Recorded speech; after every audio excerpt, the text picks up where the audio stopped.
Hello guys, मैं आप सभी का स्वागत करती हूँ हमारे क्रिस्टल ऑल स्टडीज चैनल पे। तो आज हम पढ़ेंगे unit 3 discovering creating and claiming value. तो ये हमारा जो है नेगोशिएशन एंड लीडरशिप का टॉपिक है, यूनिट 3 है जिसे हम आज कवर करने वाले हैं। In negotiation the goal is to discover value, what's important, create value, finding way to satisfy both side and claim value, getting your fair share. तो यहाँ पे क्या बात हो रही है, नेगोशिएशन पहले तो होता क्या है कि दो पार्टीज़ के बीच में बातचीत करना, उसे हम क्या कहते हैं, नेगोशिएट करना, किसी भी एक पॉइंट पे आके एग्री होना।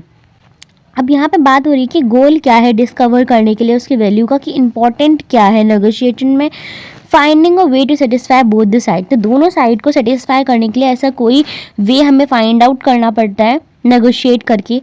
थर्ड पॉइंट यहाँ पे आता है आपका कि हमें गेटिंग, हम दोनों ही पार्टीज़ को फेयर शेयर होना चाहिए, किसी को भी ऐसा नहीं लगना चाहिए कि उनका लॉस हो रहा है। अब हम बात करेंगे method of value discover. Method of value discover, ask question. To discover value, ask question to understand what the other person really want and need। तो सबसे पहले आता है मेथड टू वैल्यू डिस्कवर में कि क्वेश्चन पूछना, ठीक है। आस्क क्वेश्चन, कैसे, क्यों हमें क्वेश्चन पूछना चाहिए, ताकि हम लोग अंडरस्टैंड कर सकें सामने वाले पर्सन को कि उसे चाहिए क्या, रियली उसे नीड किस चीज़ की है।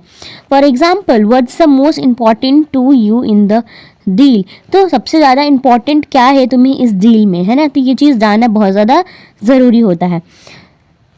सेकेंड आपका आता है कि लिसन केयरफुली। तो हमें सामने वाले पार्टी को बहुत ही ज़्यादा अटेंशन देनी पड़ती है ताकि हम लोग उसे अंडरस्टैंड कर सकें, उसे क्या चाहिए और क्या नहीं चाहिए, उसका हिडन इंटरेस्ट भी हमें पता चल सके। For example, they might mention needing flexibility on delivery time which could be valuable to them. तो उन्होंने क्या मेंशन करा है कि उन्हें फ्लेक्सिबिलिटी चाहिए कब, डिलीवरी टाइम में। तो यहाँ पे कहीं ना कहीं उसका वैल्यूएबल दिखा रहा है कि वो क्या चाहता है, फ्लेक्सिबिलिटी चाहते हैं सामने वाला पर्सन। थर्ड पॉइंट आपका आता है क्लेरिफाई इंटरेस्ट। तो इंटरेस्ट उसका क्लियर होना बहुत ज़्यादा ज़रूरी होता है, हमें उनके फोकस करना चाहिए उनके इंटरेस्ट पे, behind their position. If someone says I need a lower price, this real interest would be saving money for their business. तो कोई अगर इंसान कह रहा है कि उसे कोई भी सामान लोअर प्राइस में चाहिए, तो इसका इंटरेस्ट उसे क्या दिखा रहा है, उसके बिहाइंड पोजीशन हमें क्या देखने को मिल रहा है कि वो मनी को कहीं ना कहीं सेव कर रहा है, ठीक है। Ask why the price is important to understand their true concern. तो क्यों उसने प्राइस की इंपॉर्टेंस ज़्यादा रखी अपने ट्रू कंसर्न को दिखाते वक्त, उसका कहीं ना कहीं इंटरेस्ट देखने को मिल रहा है मनी को सेव करने के लिए। आगे हम बात करते हैं creating value. Look for win win solution. यहाँ पे पहला पॉइंट आता है आपका विन विन सोल्यूशन को लेकर। तो think about how both parties can gain something. तो दोनों ही पार्टीज को एक अच्छा प्रॉफिट मिले, वो कैसे हो सकता है। तो by finding a way to meet each other needs you can create more value for the both side. तो ऐसा कुछ हम लोगों को क्रिएट करना होगा ताकि हम दोनों के ही गोल्स जो हैं वो आपस में मीट करें और दोनों का ही प्रॉफिट हो, विन विन सॉल्यूशन निकल कर आए। सेकेंड आपका आता है ब्रेनस्टॉर्म आइडिया टुगेदर। तो ऐसा वर्क करें एक साथ मिलके कि वो क्रिएटिव सॉल्यूशन लेकर आए, ताकि हम लोग उसके ऊपर मोर डिस्कशन करके उसे और हम लोग इंक्रीजेबल वैल्यू दे सकें। फॉर एग्जाम्पल,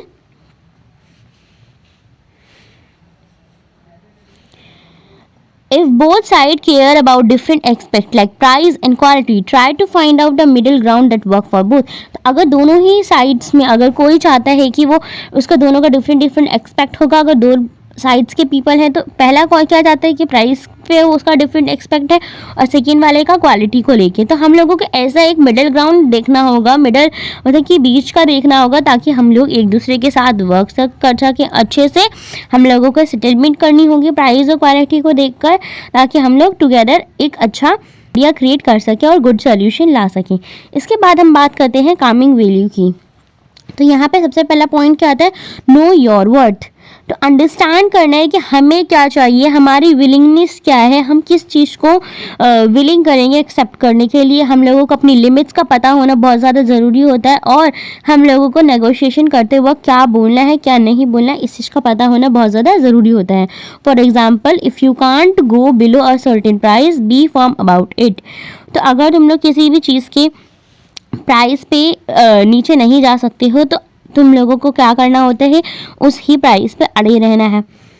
सेकेंड पॉइंट आता है आपका नेगोशिएट फेयरली। तो अपना जो नेगोशिएशन है वो क्या करना चाहिए, हमें फेयरली करना चाहिए, दोनों पार्टीज को देखते वर्क करना चाहिए ताकि फेयर शेयर हो दोनों की पार्टीज का, ठीक है।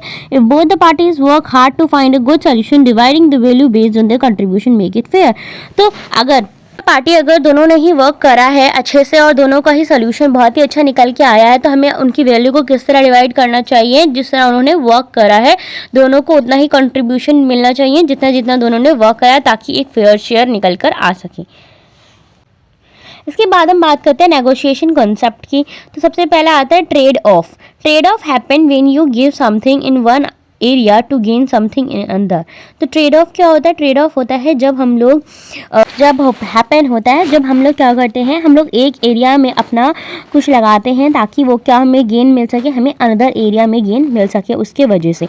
तो यहाँ पे म्यूचुअल एग्जांपल्स है, you might accept a higher price if you get faster delivery in return.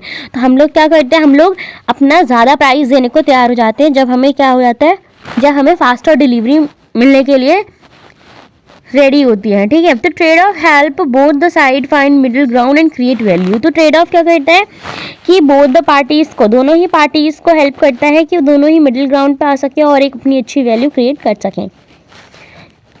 इसके बाद आपका सेकेंड आता है गेन।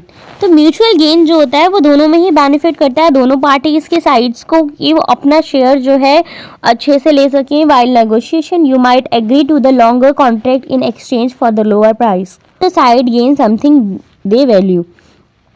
तो यहाँ पे कहीं ना कहीं एग्जाम्पल जो है वो ये आया है कि if the price of the raw material increases, अगर प्राइस जो है रॉ मटेरियल का वो इंक्रीज हो रहा है तो दोनों ही साइड को एग्री करना पड़ेगा, एडजस्ट करना पड़ेगा अपनी डील को कि वो उस प्राइस को अकाउंट कर सके for exchange. If one party does not meet certain condition, अगर एक पार्टी उस कंडीशन को एग्री नहीं कर पा रही है, देयर माइट बी पेनाल्टी और चेंज इन देयर एग्रीमेंट। तो उन लोगों को अपना एग्रीमेंट क्या करना पड़ता है, चेंज करना पड़ता है या फिर पेनल्टी देनी पड़ती है। थर्ड पॉइंट आता है डिस्प्यूटिव बार्गेनिंग। तो distributive bargaining is a type of negotiation where both party try to find a fixed amount of value like money और रिसोर्सेज। तो डिस्प्यूटिव बार्गेनिंग में क्या होता है, या ऐसा नेगोशिएशन का टाइप है जब दोनों ही पार्टीज को अपना डिवाइड करना पड़ता है एक फिक्स्ड अमाउंट मनी को लेकर या फिर रिसोर्सेज को लेकर। तो यहाँ पे विन और लूज की सिचुएशन होती है। हमें क्या देखने को मिलता है कि अगर एक साइड का प्रॉफिट हो रहा होगा तो अनदर साइड का क्या हो रहा होगा, लॉस हो रहा होगा। अब हम बात करते हैं what is an equitable solution. तो इक्विटेबल सोल्यूशन क्या होता है, equitable solution means finding a fair solution. तो इक्विटेबल सोल्यूशन क्या होता है, फेयर सोल्यूशन होना। Even if it is not the same for both the side, it about making sure both the side get what they deserve। तो यहाँ पे क्या होता है, अगर दोनों ही साइड को सेम फेयर सोल्यूशन नहीं मिल रहा है तो क्या होता है, ये होता है कि उनके जिस तरह से, तो उनको जितना वो डिज़र्व कर रहे होंगे उतना, जितना उन्होंने अपना एफर्ट लगाया होगा उस बेसिस पे उन्हें क्या मिलता है, उनका शेयर मिलता है। If one person work harder or contributed more resources, they might get a bigger share of the benefit। तो अगर एक पर्सन ने ज़्यादा अपना कंट्रीब्यूशन दिया, अपना हार्डवर्क दिया है, तो उस पर्सन को क्या मिलेगा, उस पर्सन को ज़्यादा बेनिफिट मिलेगा, ज़्यादा शेयर मिलेगा according to the another person.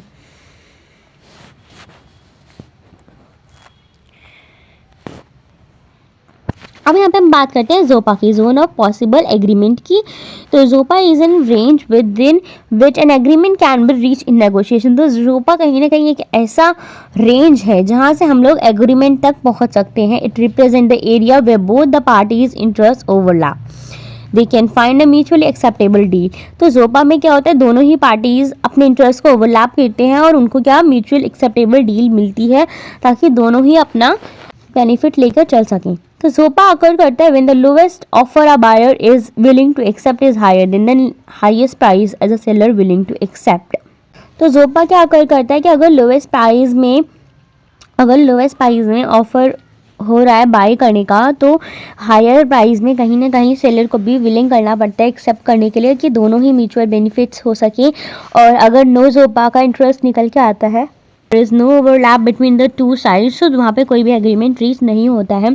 For example अगर बायर है वो विलिंग कर रहा है पे करने के लिए $100 to $200 फॉर द प्रोडक्ट, तो सेलर को भी कहीं ना कहीं अगर सेलर बोल रहा है कि वो $150 to $250 करेगा, तो जोपा क्या करता है एग्रीमेंट लेकर आता है जो कि मिडल म्यूचुअल होता है उन दोनों के लिए ही, तो $150 से $200 इनका निकल के रहेगा, ताकि दोनों का ही both the side can agree on this rate. ठीक है, इसके बाद हम बात करते हैं biases and enemies of the value creation की।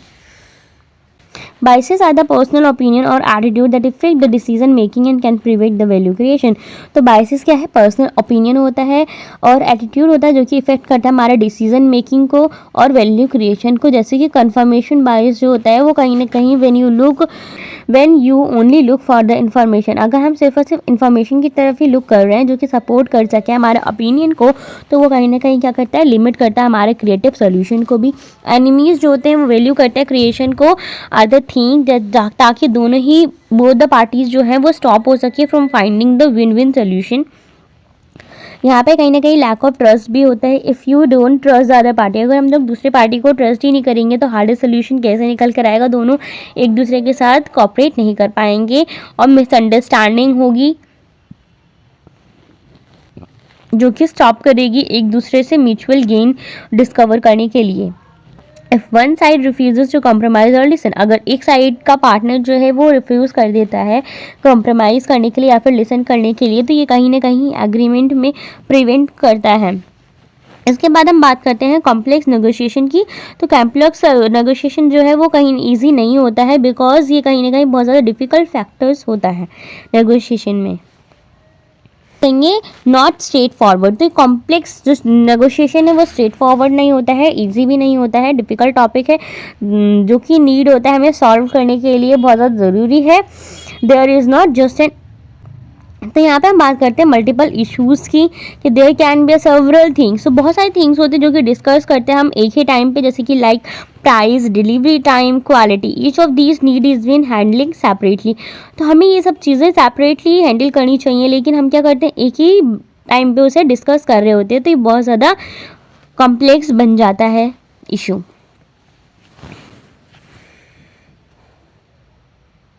इसके बाद हम बात करते हैं मल्टीपल स्टेक होल्डर्स की। तो अगर more than one party is involve such an different teams, companies और peoples, each of the party have their own interest and goal. तो यहाँ पे बात हो रही है अगर मल्टीपल स्टेक होल्डर होंगे तो अदर पार्टीज का अपना सबका अलग इंटरेस्ट, अपने सबका गोल होता है, तो कहीं ना कहीं डिफरेंट टीम्स, डिफरेंट कंपनीज होगी, डिफरेंट पीपल्स होंगे, तो बहुत ज़्यादा प्रॉब्लम हो जाता है एक दूसरे की बात को समझने के लिए और हैंडल करने के लिए। तो यहाँ पे अगर हम बात करते हैं पावरफुल पार्टीज़ की, तो जो पावरफुल पार्टीज़ होती हैं वो कहीं ना कहीं गेन करती हैं ज़्यादा इंटरेस्ट और उनके जो बात होती है वो ज़्यादा मानी जाती है क्योंकि वो बहुत ज़्यादा पावरफुल होती हैं। अब हम बात करेंगे पावर डिस्टेंस की। Power distance is about how less powerful people accept being controlled by the more powerful. तो अगर लेस पावरफुल पीपल होंगे तो वो उनको क्या करना पड़ेगा, एक्सेप्ट करना पड़ेगा मोस्ट पावरफुल पीपल्स के बातों को, और पीपल जो है रिस्पेक्ट करते अथॉरिटीज़ को, हायरार्की को, वो कहीं ना कहीं दब जाते हैं। हम बात करते हैं इंडिविजुअलिज्म एंड कलेक्टिविज्म की। तो इंडिविजुअलिस्टिक जो कल्चर होता है वो कहीं ना कहीं पीपल को फोकस करता है उसके पर्सनल गोल और अचीवमेंट्स की तरफ, और अगर हम कलेक्टिविज्म कल्चर्स की बात करें तो वो क्या करता है, पीपल को केयर करता है कि वो अपने ग्रुप्स के, अपने नीड्स के बारे में ज़्यादा सोचे फॉर द कॉमन गुड्स। ठीक है, अगर हम सर्टेनिटी अवॉइडेंस की बारे में बात करें तो ये कहीं ना कहीं बहुत ज़्यादा इंपॉर्टेंट है पीपल्स को ट्राई टू अवॉइड करने के लिए सर्टी और अनप्रेडिक्टेबिलिटी सिचुएशंस को, क्योंकि ये कहीं ना कहीं प्रॉब्लम क्रिएट करती है। फिर सम कल्चर्स जो होते हैं वो प्रेफर करते हैं क्लियर रूल्स और प्लान्स को, like high uncertainty avoidance, while the other are more comfortable with the flexibility and change, low uncertainty and avoidability को। ठीक है, तो यहाँ हम बात करते हैं मस्कुलिनिटी एंड वर्सेस फेमिनिटी को। तो मस्कुलिनिटी जो होता है वो कहीं ना कहीं अबाउट होता है how competitive and aggressive is a culture, और फेमिनिटी जो होता है वो हमें वैल्यू करता है हमारे कॉम्पिटिशन्स, ऑपरेशंस को, क्वालिटी ऑफ लाइफ को, केयरिंग फॉर अदर्स को। तो कुछ कल्चर्स ऐसे होते हैं जो कि फोकस करते हैं more on competitions while other focus on the cooperation and wellbeing. ठीक है, तो यहीं पे हमारा ये टॉपिक ख़त्म होता है। आप इसको वापस से स्टडी कर सकते हैं। हम आपको ये नोट्स हमारे क्रिस्टल ऑयल स्टडी के टेलीग्राम चैनल पे प्रोवाइड कर देंगे। तो thank you guys, bye bye for watching this lecture.